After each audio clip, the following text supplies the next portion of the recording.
বীর চট্টলা টিভি। আসসালামু আলাইকুম। বীর চট্টলা টিভি থেকে আমন্ত্রণ জানাচ্ছি। আমি তানিশা সুলতানা আফিফা।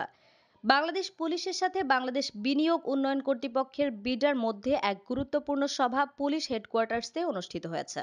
সভায় দেশি ও বিদেশি বিনিয়োগকারীদের নিরাপত্তা প্রদান, বিনিয়োগ বান্ধব পরিবেশ নিশ্চিতকরণ এবং পারস্পরিক সহযোগিতা বৃদ্ধি সহ বিভিন্ন বিষয় নিয়ে আলোচনা হয়। বৈঠকে উপস্থিত ছিলেন পুলিশের ঊর্ধ্বতন কর্মকর্তা এবং বিডার প্রতিনিধিরা। তারা বিনিয়োগ সংক্রান্ত যে কোনো চ্যালেঞ্জ মোকাবেলায় যৌথভাবে কাজ করার উপর গুরুত্ব আরোপ করেন। বিডার পক্ষ থেকে জানানো হয়, নিরাপদ এবং স্থিতিশীল পরিবেশ নিশ্চিত করতে বাংলাদেশ পুলিশের সহযোগিতা বিনিয়োগকারীদের আস্থার অন্যতম প্রধান উপাদান। পুলিশের পক্ষ থেকেও বিনিয়োগ সুরক্ষায় সর্বোচ্চ সহযোগিতার আশ্বাস দেওয়া হয়। এদিকে বিদেশি বিনিয়োগকারীদের জন্য একটি বিশেষ জরুরি যোগাযোগ হটলাইন চালু করার ঘোষণা দিয়েছে বাংলাদেশ পুলিশ, যার মাধ্যমে নিরাপত্তা সংক্রান্ত যে কোনো ঘটনা তারা সরাসরি জানতে পারবেন এবং তাৎক্ষণিক সহায়তা পাবেন।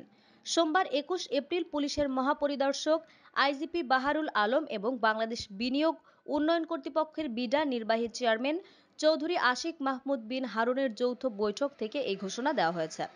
সভায় অংশগ্রহণকারীরা আশা প্রকাশ করেন, এই ধরনের সমন্বিত উদ্যোগ বাংলাদেশে আরও বিনিয়োগ বান্ধব পরিবেশ গড়ে তুলবে এবং দেশের অর্থনৈতিক প্রবৃদ্ধিতে গুরুত্বপূর্ণ ভূমিকা রাখবে।